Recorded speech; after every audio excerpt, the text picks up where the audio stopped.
የኢራን ተደራዳሪ ዴሌጌሽን በዛሬው ዕለት ድርድር ወደሚካሄድበት የፓኪስታን ዋና ከተማ ኢስላማባድ ይጓዛል ተብሎ ይጠበቃል።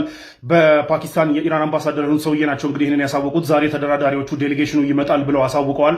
ድርድሩ መገራገጭ ገጥሞት ነበረ ትላንትና እንደምታውቁት በድርድሩ ሲስፋይሩ በተካሄደበት ፖይንቶች ላይ አለመግባባት ተነስቶ ነበረ። ከዛ ውስጥ እንግዲህ ዋነኛው የሆነው ምንድነው ሊባኖስ እንዳትጠቃ የሚለው ፖይንት ድርድር ላይ ተስማምተንበት ነበረ ሲባል ነበር በኢራን በኩል እንግዲህ ከተስማማንበት ነገራቶች ውስጥ አንዱ እንግዲህ ሪጅን ውስጥ ያሉ አገራቶችም ሆኑ ሊባኖስ በስም ሜንሽን ተደርጋ ሊባኖስም ላይ ጥቃት እንዲቆም ተስማምተን ነበረ ነው ሲሉ የነበሩት ኢራኖች።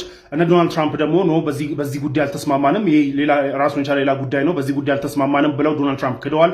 ምክትላቸው ጄዲ ቫንስም ክደዋል። ነገር ግን አደራዳሪዋ የፓኪስታኑ መሪ ሻባዝ ሸሪፍ መጀመሪያ ድርድር ላይ እንደተደረሰ አናውንስ ሲያደርጉ በትዊተራቸው ላይ አናውንስ ሲያደርጉ ክሊርሊ ሜንሽን እንዳደረጉት ሊባኖስን በስም ጠቅሰው ሊባኖስም ላይ ጥቃት እንዳይደርስ ስምምነት ላይ ተደርሷል ብለው አደራዳሪው ገለልተኛው አካል ማለት ነው አደራዳሪው አናውንስ አድርጎ ነበረ።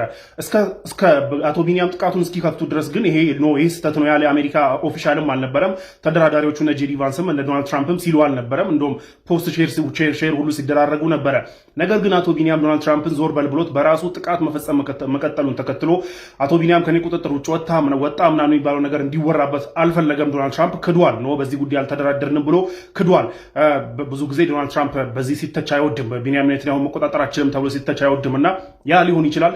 ለማንኛውም ግን ድርድሩ ላይ ክሊርሊ ከሁለቱም ወገናቶች እንኳን ባናምን ኢራንንም ባናምን አሜሪካንም ባናምን ግን አትሊስት ገለልተኛው ነው ሲያደራድር የነበረው የፓኪስታን መንግስት የፓኪስታን መሪ ግን ሻባዝ ሸሪፍ ግን ክሊርሊ በሊባኖስ ጉዳይ እንደተደራደሩ አሳውቆ ነበር። ይህንን ቫዮሌት ያደረገችው አሜሪካና እስራኤል ናቸው። ይህንን ሲስፋየር ቫዮሌት ያደረጉት።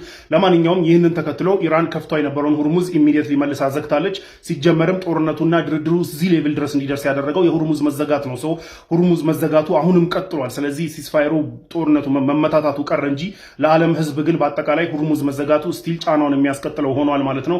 ለማንኛውም ኢራን ኒኩለር ዌፐኗ ሁርሙዝ ነው። በዚህ ሰዓት ክሊርሊ እንዳሳየችው ዓለምም በሙሉ አግታ መያዝ ማስጨነቅ እንደምትችል ክሊርሊ እንዳሳየችው እንግዲህ አሁንም ሁርሙዝን ኒኩለር ዌፐኗን እየተጠቀመች ነው። ባይ ዘ ወይ የሩሲያ ፎርመር ፕሬዚዳንት ዲሚትሪ ሜድቬዴቭም ይሄን ነገር ብለዋል። የኢራን ኒኩለር ዌፐን ሁርሙዝ ነው ብለው ተናግረዋልና በደንብ ተጠቅመዋለች ብለዋል። ለማንኛውም ሁርሙዝ በተዘጋበት እንግዲህ ሊባኖስም ላይ ጥቃት ባልቆመበት ሁኔታ ዛሬ ዴሌጌሽኖች ወደ ፓኪስታን ይገባሉ ተብሎ ይጠበቃል። ነገ ደግሞ ድርድሩ ፊት ለፊት ይደረጋል ተብሎ